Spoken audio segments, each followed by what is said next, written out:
Be'ezras Hashem Yisbarach. Yom Shlishi, the Parshas Haazinu.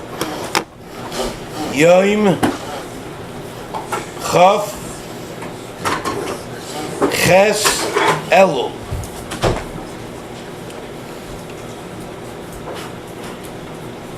Jetzt Chaf Ches Elul.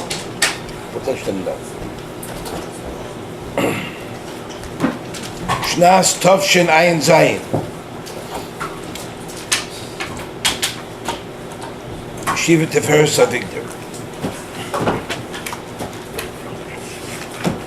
Yes?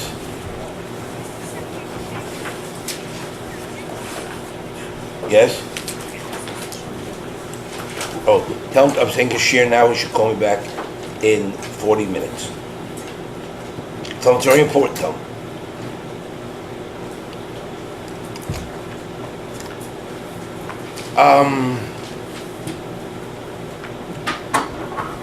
Yesterday we spoke about how the matziv that a person is in before Rosh Hashana is a nes.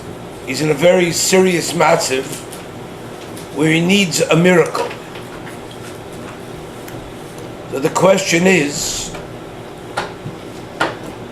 what does he rely on? The Chazal tell us that what he relies on is that HaKadosh Baruch Hu is going to make for him an es. Say it for later. HaKadosh Baruch Hu is going to make for him an es. And the emes is that he's boiteach on Hashem. Klal Yisroel is boiteach in Hashem. Now the question is, how do you resolve the conflict between the Yemei Hayira v'Hapachad and the Mitachin in Hashem? We find, for example, that we don't say Hallel on Rosh Hashana or on Yom Kippurim. The Chazal tell us why mipnei ma ein Yisroel imrim shira lefanecha on Rosh Hashana Yom Kippurim, and the answer is because Efsher Melech Yoshev al Kisei Din, the Sifrei Chayim, the Sifrei Meisim, Psuchil Nefanav, the Yisroel imrim shira. How could you issue in such a matzah?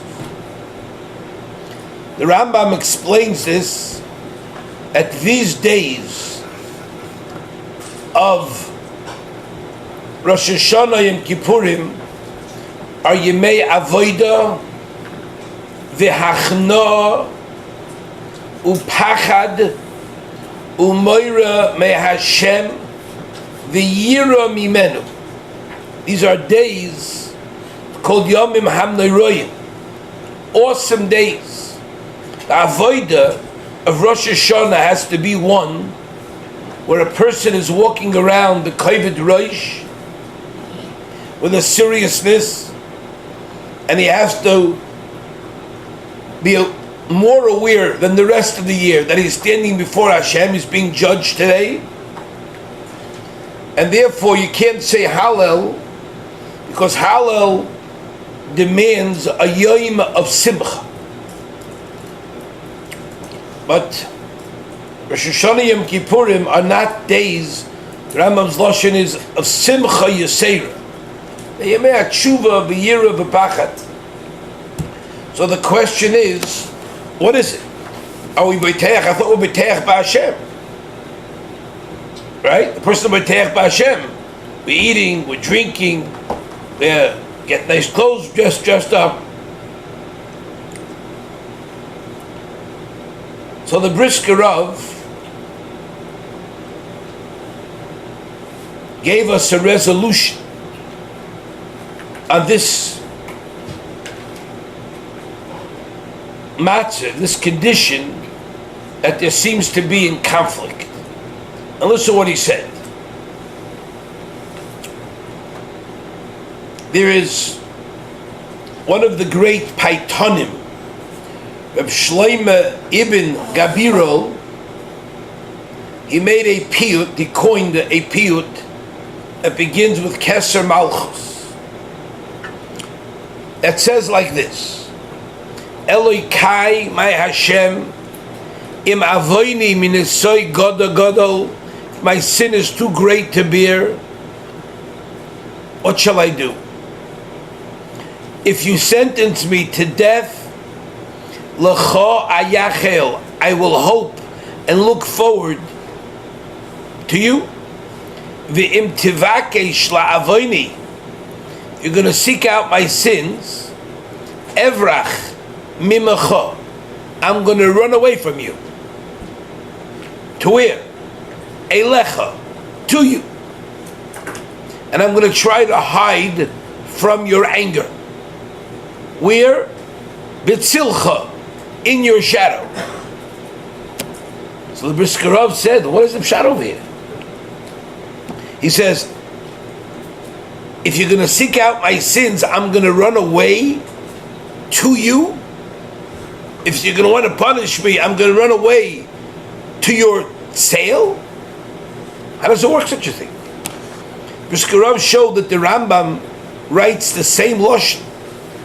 He says there are days of mivrach, of fleeing from Hashem, umanos, and escaping a love to Him. Which one is it? Is it fleeing from Him, or is it escaping to Him? These are two contradictory concepts. So Brisker Rav said that the inyan is as follows: a person has to be aware the entire Rosh Hashana and Yom Kippurim that there's a din. He's in the court, and he has to know that the situation has to be one where he wants to flee.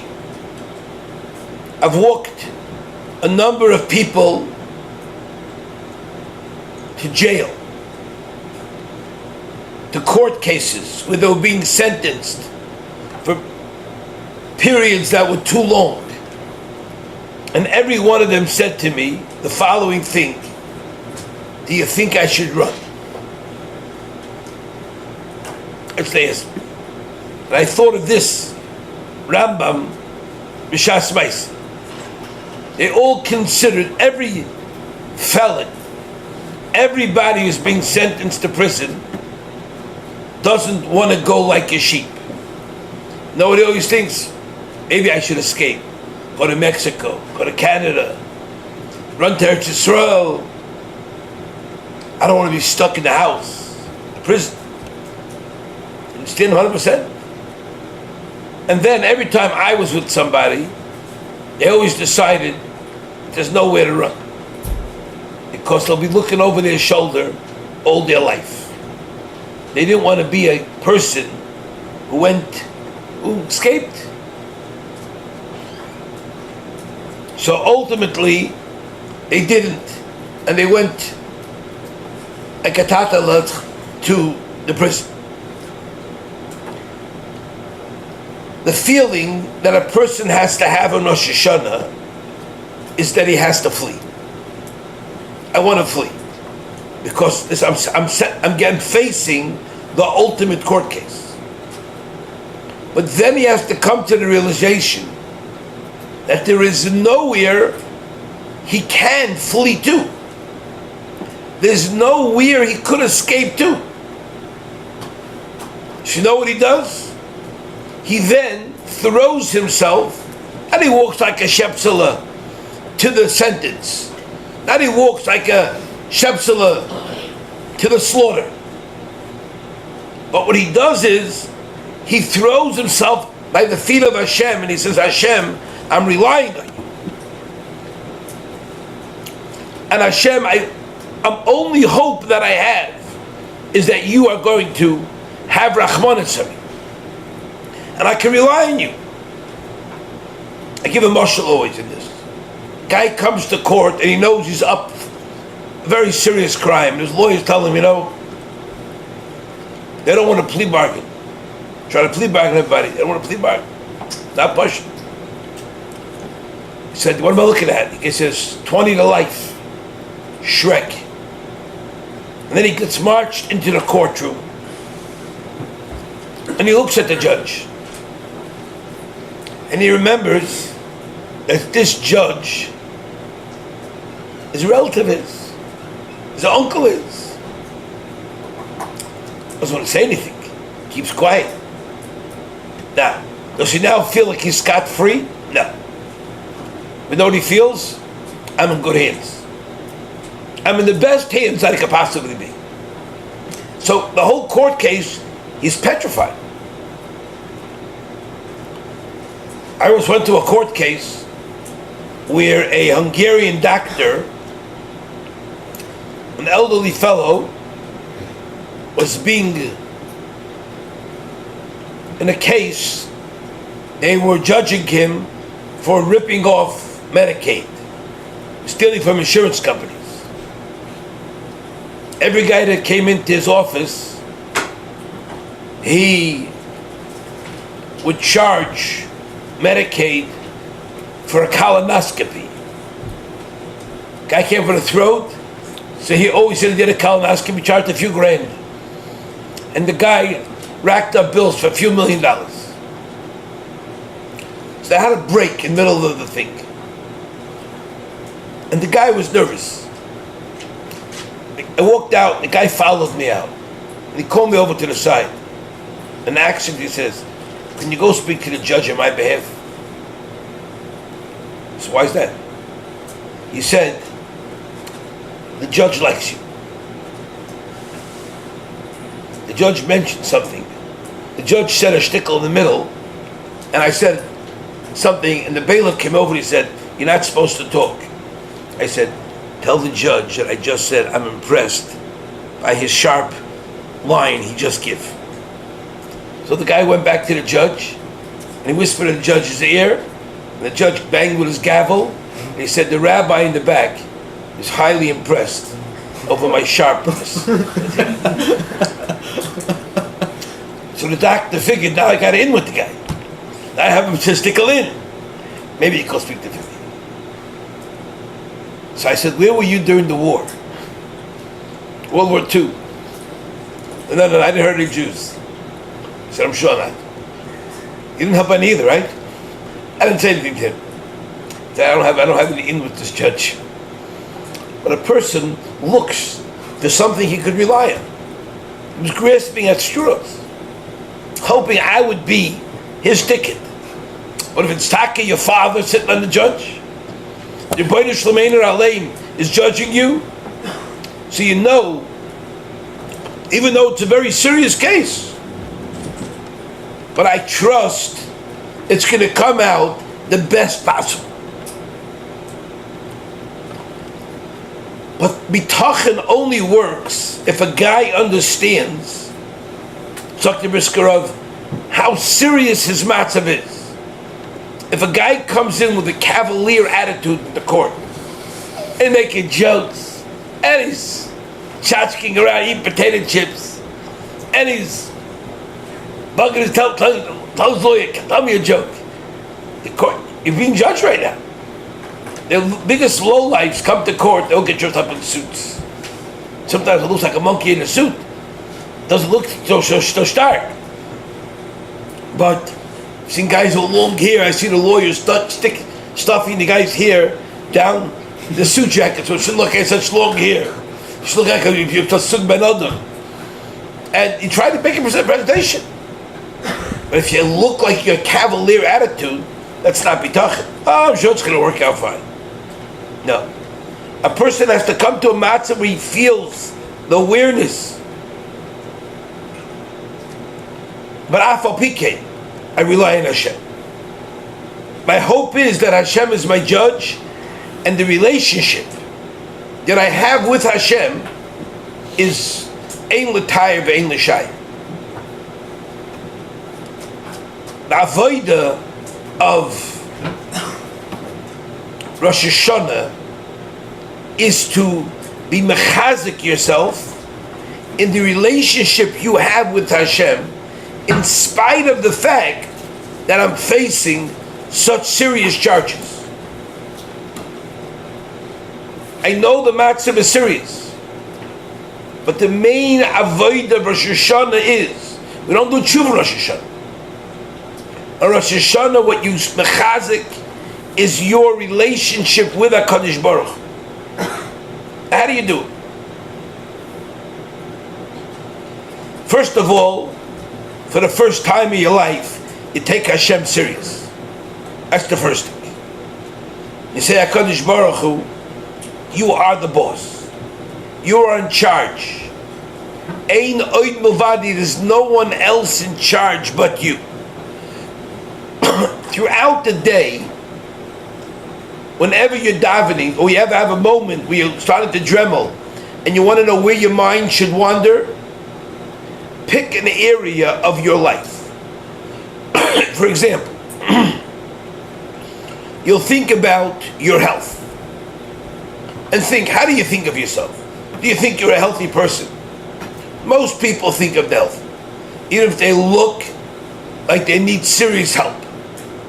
People imagine they're healthy. When they get sick, they're all surprised. I've seen people who weigh 350 pounds and they couldn't imagine why they got sick. You see people who lived terrible lifestyles, they get sick. Me? Like, what did I get sick for? That's what people are. People rely that they eat. Some people rely on the fact that they eat eggs. Some people rely on the fact that they don't eat eggs. Some people rely on the fact they drink coffee. Some people rely on the fact they don't drink coffee. One guy relies on the fact that he takes vitamins. Another guy realizes that he doesn't take vitamins.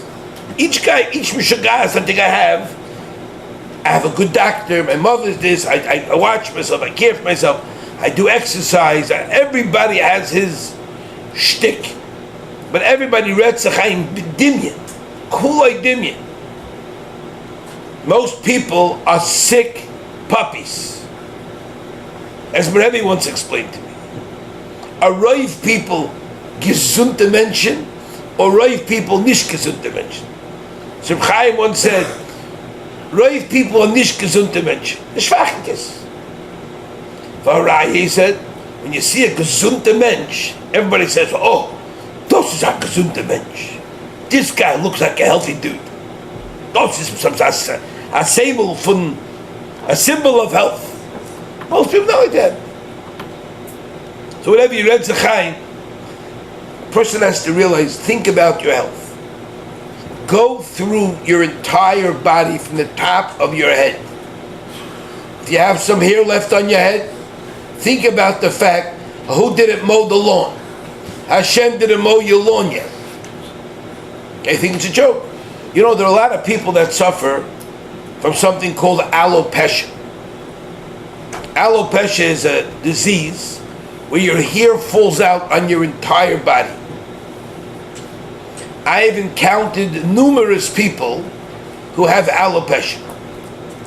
Bachrim, girls, it's frightening. Some of them look great, they have nice sheitlach. Some look better than others.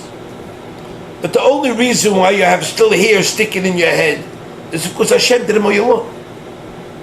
Not because you use the right conditioner, or you don't use head and shoulders, or you use sweet pea cotton tea shampoo for your head.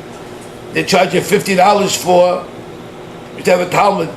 His brother used to be in the business of selling these Nourish teas, these Nourish shampoos. He told me, I sit in my basement and I pour chunk into clean bottles and I paste on the outside almond extract exotic shampoo, or I put, if it smells like flowers, exotic flower shampoo, charge $20 for a little bottle. Came out 5 bottles, ended up throwing them all in the garbage after using it twice. I figured this stuff is junk, and it was junk back then. It was nothing, but the world was buying this stuff from him like it was gold. The reason why you got some hair on your head is because Hashem's keeping it there. if your hearing works. You know how many people don't have hearing? You know how many people are suffering with their eyes? Think about how many parts do you know? Some of you may be a little more educated than others, so you know how many different parts there are in the eye, how complex the system of sight is. To think how a Kodesh Baruch Hu is Mamish Hashem, Ein Oid Milvado, it's you 1,000% in every single pitch of thousands of wires in my brain. You know how many people are emotional and healthy? You know how many people can't act their age? You know how many people are emotionally just challenged? Paranoia. People are paranoid. They're worried that everybody thinks about them. They think everybody's talking about them. Or they're concerned people will talk about them. And they act strange because of that. Or people act strange and they can't control themselves. That's how it is. They can't control themselves. I once asked an autistic child, I was able to communicate with him, and I asked him, are you aware of what you're doing? He was sitting there and spinning. He was going, all kind of strange behavior. And he was communicating me with a card. And I asked him, are you aware of what's going on? He said, of course, he says. He says, I'm a halacha take a SHLITA. That's it. That's my einish, he told me. This is my einish. This is my tikkun.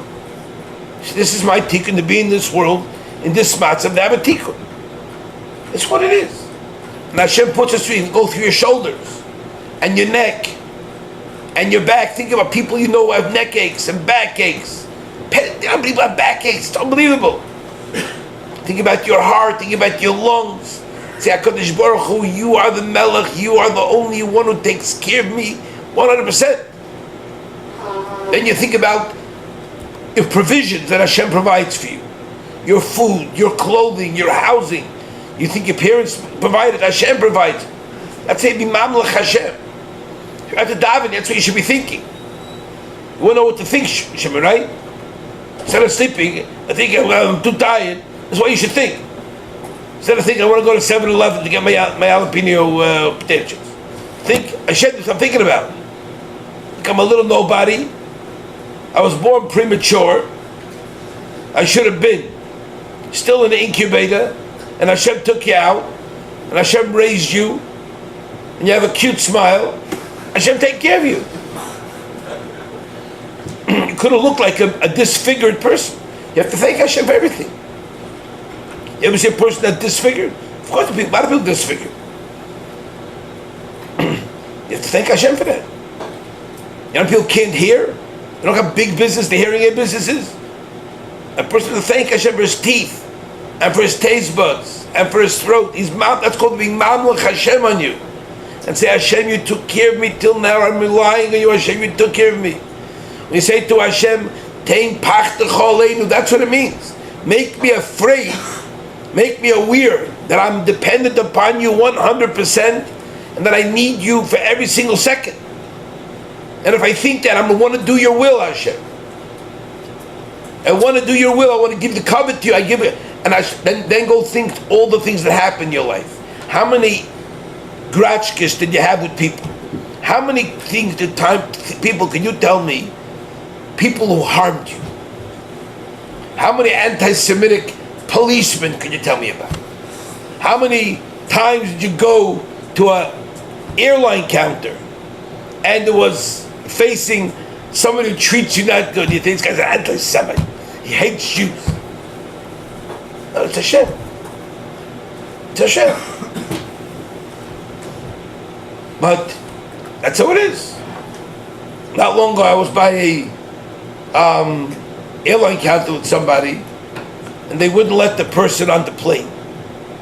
We didn't arrive early for the flight. It was a big flight because one letter was different in the whatchamacallit. Give you an example. Let's say instead of spelling David, it said David. So the A was the O. Right? I asked the guy, do you think it's a different person? He said, I don't care if it is or it isn't. The rules are it's got to match. And if there's one vowel that's different, it can't get on the plane. The person says, guy's anti-Semite. He had a German accent. She had that blonde, blue-eyed, kind of look. I mean, he had the look. I said, it's Hashem. This is Kuli Hashem. Don't say this. It's Hashem. And one day he's doing you a favor. The guy told us afterwards that I told him to check again. Maybe he spelled it wrong. He looked in the thing. No, doesn't match. So we called him a travel agent. It was in the evening. I told the guy the problem. He said, don't worry about it. In 30 seconds, the guy went into his phone, changed the ticket from the A to the O, and he said, tell the guy to go look in the computer now. The guy looked in, it matched. So then he got on. I said, Hashem, I said, the guy told me, I did you a favor, he says. If I would have let you through, you would have got stuck in Europe. And in Europe, they wouldn't let you through. Well, you wanted to come back, they won't let you come back. Because there's very choshev, stickle details. I said, I have no doubt he did us a favor. I had no doubt the guy did us a favor. Because Hashem did a favor, not this person. Everything's Hashem. We think we have shtick. We think we have miles. We have this shtick. We have that shtick. Everybody thinks he's on top of his game. There's not one thing in your life not from Hashem. But you have to acknowledge that. Your parents give you dip, garnished. Just like you wouldn't kiss the machine that spits out $60 when you go to the bank machine. You wouldn't hug the machine and say thank you for the $60. You wouldn't say that. I just gave you $60. You don't say Tivus l'shakya. When your parents give them a hug. Because this Tivus l'shakya, you have to be made marketed to the agent that Hashem sent to pour it for you. So the one who gave it to you, it's a human being. It's Hashem gave you an shliach. How do you have to marketed for? And that's what you do a whole Rosh Hashana. Go to your house and think about how many things can go wrong with your house. Think about bed bugs. Look, not long ago, another yeshiva, they had bed bugs. It's a nightmare. For months, I went away and it came back. I think it's a nightmare. If all you people come to my house, who knows where you come from? You sleep with the fleas. I don't know where you come from. And you bring bed bugs. The thing should be loaded with bed bugs. No, Hashem watching it, that's all. The only reason Hashem watches this. And you think about every prat, mildew, bacteria in the air, mold. You know how many people house somebody ruined their houses from mold? Somebody called last year, not long ago, they had bats in there. Bats. The only thing we have in our roof is bees. I went into the roof of the dorm. I saw a beehive the size of myself. That's how big the beehive was. Not the one I was when I came out of my mother's stomach. I'm telling you, that stomach. It was half the thing, the roof. The roof is big. You can stand up over there. Hashem took care of it. Hashem took care of it. I didn't have to call somebody. I just stood. Hashem said to me, Hashem take care of the bees. Baruch Hashem. You think about how many things go wrong in a house, it can boggle your mind. Fires. Oh, is that fires? This couple in Borough Park just had a fire, right? They both died. Wonderful people. Know how it started? By mistake, they left on their barbecue machine. Back in the house. Never. You don't make those mistakes? Make mistakes all the time. So go through different areas of your life. Think about, you sat by a Gemara and you were able to comprehend a few lines. Some other people have great difficulty. And you were able to comprehend something. Maybe you could sit for 20 minutes. Maybe sit for a half hour. Maybe for an hour. Maybe for an hour and a half. And I think about that. All that Hashem gave me, this koiches, nothing else. Most people can't stay in the zone for more than 2 minutes. Their minds are feeble. They have no control over their minds. Their minds are all over the place. Think about the parnasa, the food that they had. Think about the fruit and the vegetables, the meat, the chicken and the bread. How much did Hashem pour me tuna fish? You think about Hashem gave you in 1 year, and everything is always gecheshbon to the penny. So Yom Kippur. Hello? Yes. It's coming back. I took care of it. Yeah, call me back in 10 minutes, okay? 10 minutes, I'll tell you. So, you know what it is? It's amazing. You think about every year of your life, you could spend the whole Rosh Hashana, the whole day, beginning to end. Think about how much joy you had from your food. How much days you didn't have a virus. How many days you felt good. Able to go to the washroom. Think of just that sugi alone could preoccupy you. A chatzi musaf. A malchis, a zechroinis, a shofris. It's what it's about. People know what to daven. A moscha aleinu, pachtach aleinu, stein simcha. God, we want to be happy, Hashem. But realize that everything is Hashem. There's nothing else Hashem echad. That's Avigdor Rosh Hashana. And that's what you rely on. If you're with Hashem Rosh Hashana, you rely on him. Don't think of the gunim. I asked the guy, what do you think about? One guy said, I think the gunim. Another guy tells me, a lot of people tell me, think about all the Averos always pop up. All the Averos that in my life pop up in the middle of my standing around. I must. Some people try to sleep. Some people like to run away. They can't sit. You know, it's hard for them. Person has to think. And if you think about this, now Hashem's going to decide this year how much concentration to give you. You go from one sugya to the next sugya. Think of how much ruchnis Hashem gives you. How much ideas, how much chizik, how much tfisa, how much achiza you had in these thoughts, and how much you didn't. Think about how much chayim you had last year, how much misa you had last year. How alive were you from Yiddishkeit and the purpose? How aware were you of the tafkid that came from this world, and how much time you weren't aware of the tafkid that came from this world? That's what gets a person to have the bitachon Hashem. If you'll do that avodah Rosh Hashana, there'll no suffix in my mind that'll change your year. Maybe there'll be a beginning of a relationship with Hashem. Could you do it all the time? No. Are you holding my Shavisi Hashem like your son? No. But even people who do that, who do Shavisi Hashem, no, they picture the name Hashem in front of them. They don't have a relationship with Hashem. It's nothing to do with their fingernails. No. Hashem gave me a little thing on my palm of my hand. I don't know what it is, but the skin over there is always a little dry. One little area, maybe the size of a dime. But I always have it. And every time I look at it, know what I do? Thank Hashem. Know what I say, Hashem? This hand is great. The rest of the hand is great. Hashem, you didn't put it on the outside. The outside would have been worse. Everybody will look at it and say, people like to tell you things.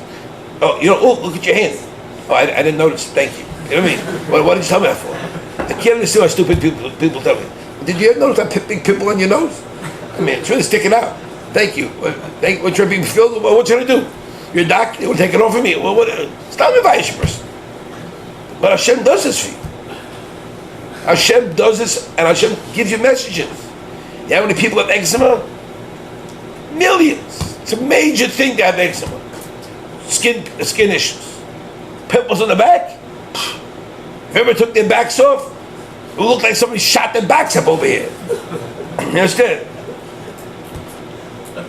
How many creams people have? They smear on their backs. That's what it is. The person has to thank Hashem for every single thing. But that's not the thank. It's not gratitude. You know, today not the avodah is gratitude. The avodah is the hakara. That this is Hashem. There's nothing but Hashem. Everything is Hashem. Ein oid mulvada. That's the whole hakara. If you have that hakara, you make it. That's called you being mamlech Hashem. Tamlichuni aleichem, Hashem says. Make me a melech on yourselves. Everyone should be kabel, not to talk tainis. I'm serious. No tainis. I want tainis dibros here from the minute you wake up till after davening. Just till after davening. You think you can handle that, Shimon? Good. But you want to know what to do. Some people go to sleep. No, I'm giving you what to do now. Look in the siddur, actually. Look in the siddur and actually think what you're saying for once. We're going to dive Ma'ariv. We're going to start with Ma'ariv tomorrow night. And we're going to have Ma'ariv like HaRav. Every single word together. But not the point to say it out loud. The point is that everybody should think for once in his life. I remember at what age it was that I sat and thought of every single word of the first bracha of Ma'ariv. I'm embarrassed to tell you, so I won't share with you how old I was. Having the awful lot of Ma'arivs till I finally woke up and said, let me take a look at it. The second bracha that I thought about early on, this was Torah, Avos Torah, and this Kechalanu, that was already my sugya. But the first one, HaRav, I didn't know what HaRav wasn't me. I know how the sun works, I know how the moon works. I didn't have the pshat. Rabbi say, let us get into this. Let us do the job. We have a Yom Tiv, Shein K'moisei, and we have who to rely on.